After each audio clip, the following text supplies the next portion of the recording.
This is a revision video for the America section of our paper 1 topics. Okay, so in this video, we're going to have a look at a few different things in our post-war America section. So we're going to be having a look at the American dream. We're going to have a look at popular culture in the 1950s. We're going to be having a look at McCarthyism, the civil rights movement, the Great Society reforms, and finally, the feminist movement. Right, we're going to start by having a look at the American dream. So after World War II then, America was in a very strong position. They were one of the richest nations in the world, and they actually produced over half of the entire world's goods.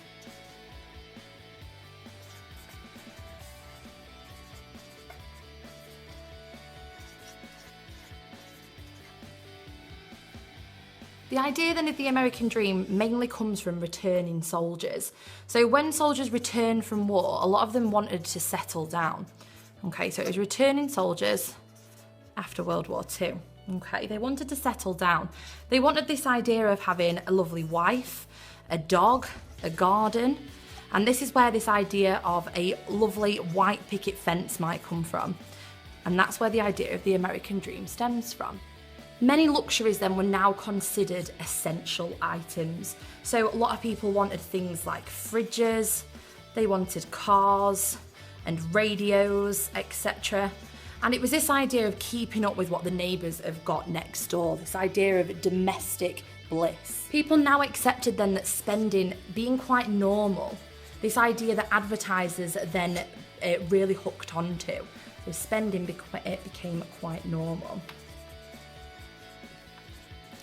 Advertisers would then target these people looking for the idea of the American dream, and they would target things like women if they were thinking about things like fridges or domestic appliances, and the idea of hire purchase also meant that these things became available, so people were able to buy each of these goods and keep up with their neighbours.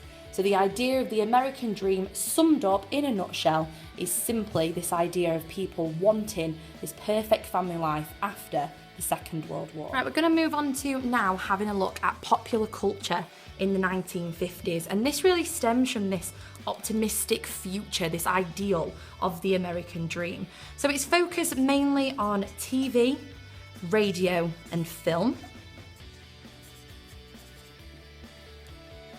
Teenagers then in the 1950s became quite rebellious. They were this idea of acting against their parents, going against the norm. And there became lots of different people within music and film who actually inspired this idea of acting out. And some famous celebrities were people like Elvis Presley, who was famous in the music industry. We also had people like James Dean, who was a famous film star. It became this idea of a consumer society. And actually TV ownership grew quite considerably in this period. And it actually grows from 0.4% to 83.2%. So that's from 1948 to 1958. So in just 10 years, we get that huge growth of TV ownership, which just shows how influential the idea of popular culture was in the 1950s. Right, we're going to have move on now to have a look at McCarthyism. McCarthyism is essentially just the second Red Scare. So if you get a question on McCarthyism, you simply need to be associating it with this idea of a fear of communism. And this stems from basically the idea of Russian communism spreading throughout Eastern Europe.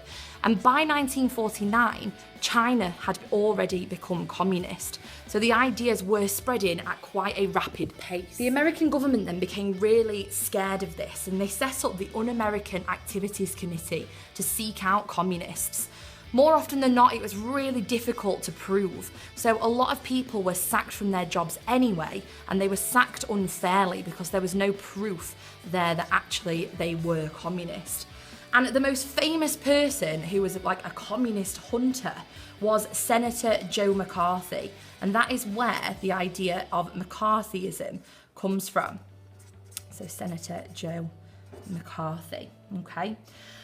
He comes up with this idea or a list of 205 people who work within the American government who he believes to be communist. And he does this without any real proof. The newspapers then take that and they start using this as like with headlines such as Reds under beds. This idea that communists could be anywhere, or Reds under the bed. McCarthy then even accused some army officers of being communist. And this was too far for many Americans, and McCarthy himself was actually investigated and found to be a bully, but the damage had already been done. Many innocent and patriotic Americans had been sacked from their jobs really unfairly, with their lives ruined, and some even committed suicide. At the time, the FBI files had around about 1 million suspected communists on their books.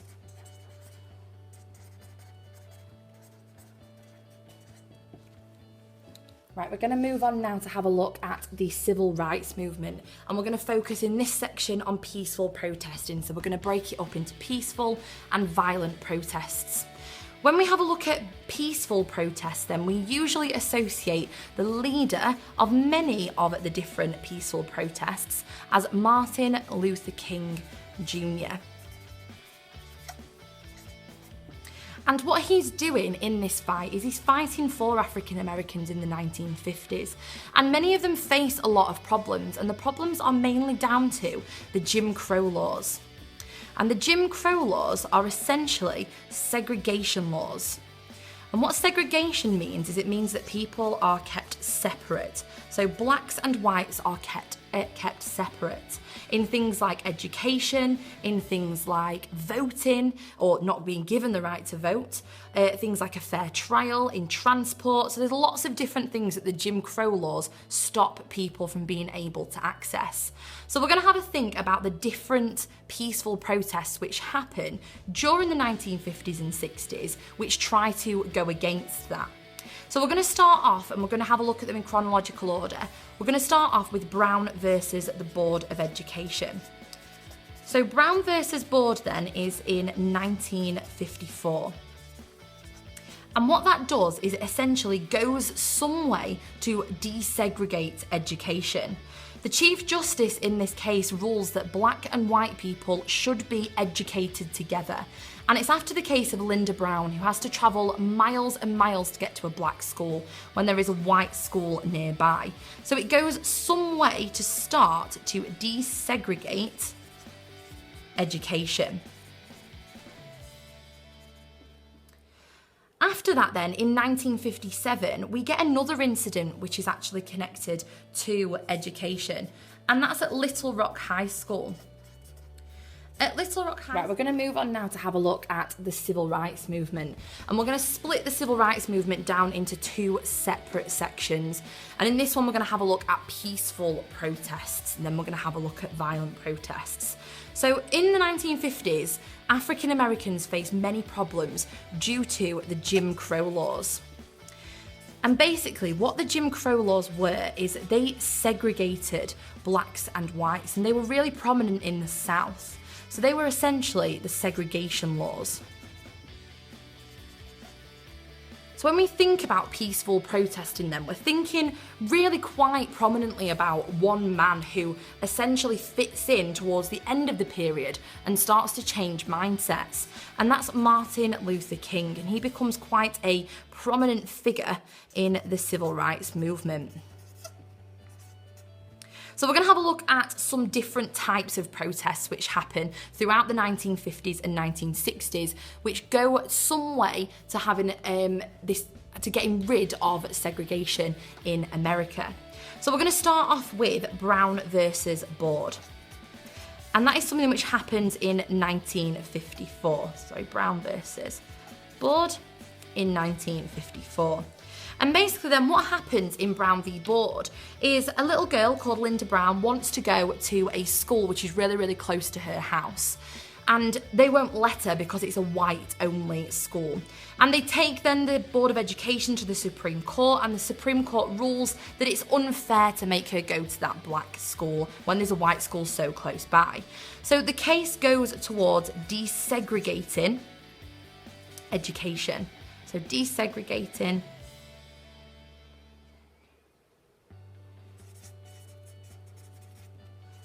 education. Then connected to education is something which happened in 1957. This happens at Little Rock High School.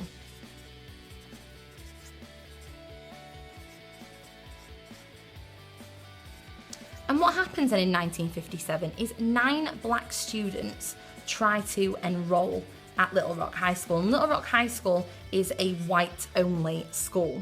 And what happens is the governor of Arkansas, where Little Rock High School is, refuses to let them go. And it means then the president has to get involved, he has to try and change his mind, and he actually then has to send in troops to guard the black students while they go to school for the first 6 weeks. So both of these two cases, both of these two events actually then desegregate education. We then go on to one of the most famous protests or peaceful protests of the civil rights movement, and that's the Montgomery bus boycott. And this is the one that you've probably heard the most about. The Montgomery bus boycott is from 1955 to 1956, and this is where Rosa Parks refuses to stand up on the bus. So Rosa Parks is very influential, she's the trigger. She refuses to stand up for a white man on the bus. This then triggers the Montgomery bus boycott, and they actually, people walk to work instead of using the bus. The bus company overall loses 65% of its overall revenue, and the Supreme Court rules it, and they say that it is illegal now to segregate on buses. Buses have to be mixed. So this is a win for transport.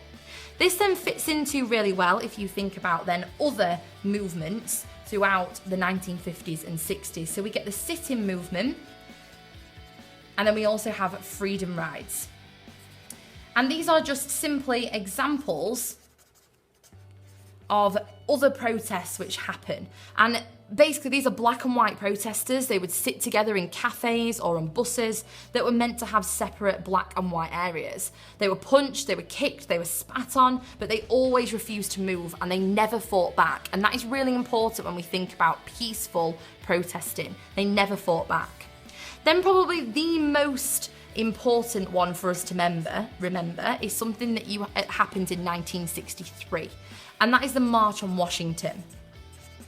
This is a huge undertaking with 250,000 people being in attendance. So 250,000 people attend. It's where Martin Luther King gives his famous "I Have a Dream" speech. And in that speech, he ends up changing the minds of many Americans who are really, really then fighting towards this idea of civil rights. Right then, now we're going to have a think about how this connects with violent protesting. And when we think about violence in the civil rights movement, we tend to associate one man with this, and we associate Malcolm X. Malcolm X is famous for saying that he wants to achieve civil rights by any means necessary, and he is connected to the Black Power movement.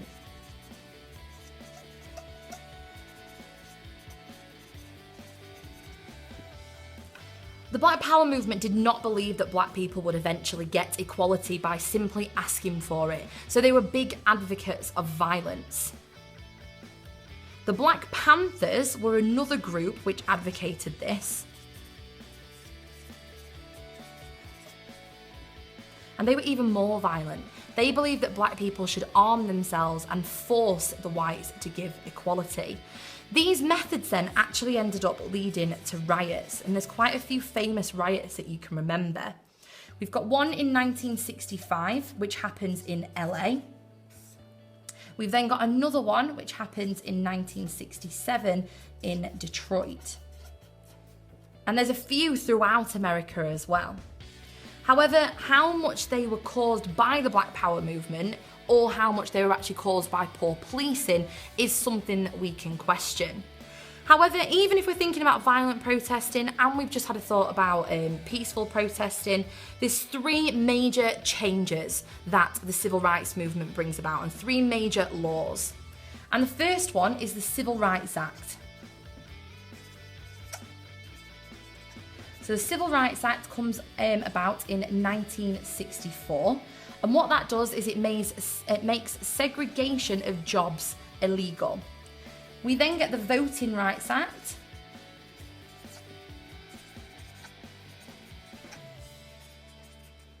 And that's in 1965, which makes it illegal to test black people before allowing them to vote. Before the Voting Rights Act, black people had to take certain tests, things like a literacy test, to be able to actually vote. And then the final one comes, and it's the same as the first one, same name. It's also called the Civil Rights Act, so the second Civil Rights Act, and that is in 1968. That then just goes a little bit further than the first Civil Rights Act, and it makes it illegal to segregate in housing as well. Right, we're going to move on now to have a look at the Great Society reforms. The Great Society is relatively simple. It's this idea of wanting a better America. It starts with some ideas from JFK and then later Lyndon B. Johnson after JFK's assassination. And it's this idea of simply wanting to make people's lives better. So they introduce three main things or four main things to actually try and improve people's lives. So they introduce the Economic Opportunity Act.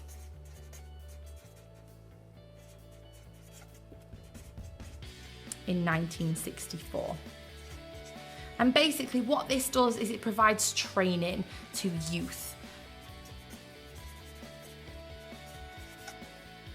So usually people then aged between 16 and 21. And that simply helps with people's job prospects. It helps them get better jobs. They then introduce Medicare and Medicaid.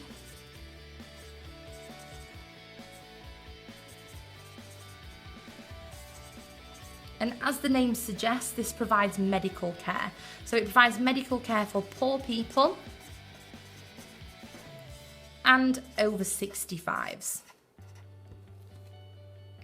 They then introduced the Development Act.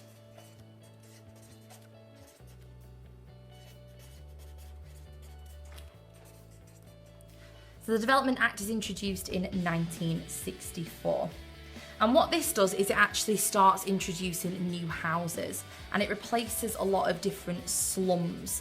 So they're essentially improving things like housing, medical care, and training in different jobs. So it helps the elderly, the poor, the uneducated, the working classes, the disabled, people of colour, all saw improvements in their lives. More groups of people, minorities for example, were able to gain unemployment benefits. There were a few downsides to it. So obviously new houses, very good. Medical care, very good. Training, very, very good. Some of them, the negatives, are many African Americans still suffered. They still lived in poor housing, and that stems quite a lot as well from the civil rights movement. Okay, so African Americans. Only certain groups then were actually able to access these different things. So for example, training the youth, equal opportunity, training youths only goes up to 21. So if you were over 21, you couldn't access this. Medicaid and Medicare only accessed it for poor people or over 65s. And then in the Development Act, you only could access the new houses if you were living in the slums previously. So although the Great Society was seen as the best chance to look after all Americans, President Johnson refused to raise taxes, so only certain groups could be looked after.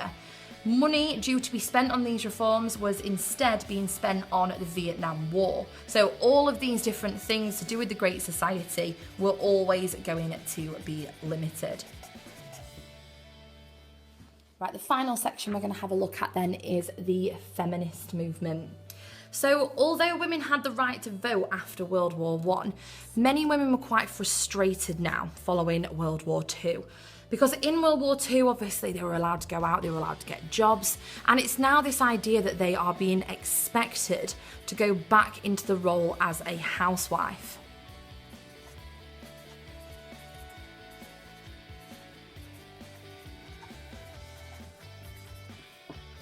And on the back of this expectation then was created the feminist movement. And the feminist movement actually achieved quite a few different things. So the first thing that happened is there was an organisation called NOW, which was set up. And that stands for the National Organisation for Women. And in 1966, they create a Bill of Rights.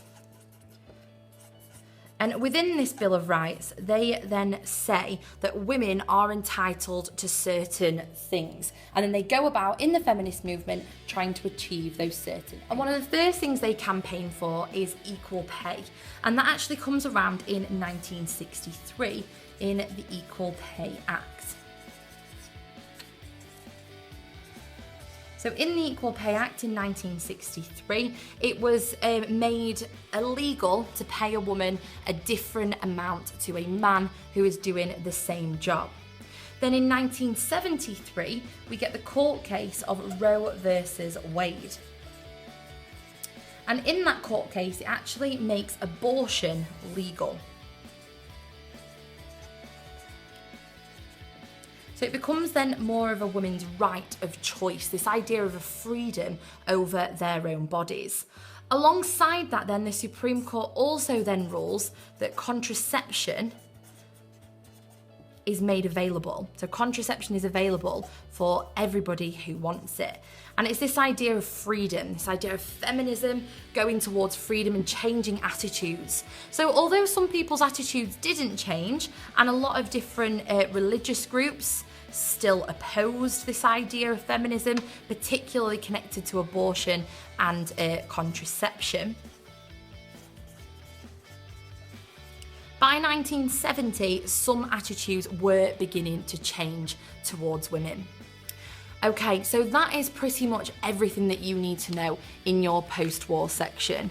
The feminist movement, the Great Society, our different civil rights protests, McCarthyism, popular culture in the 1950s, and the American dream. I hope that video has been useful for you, and best of luck in your exams.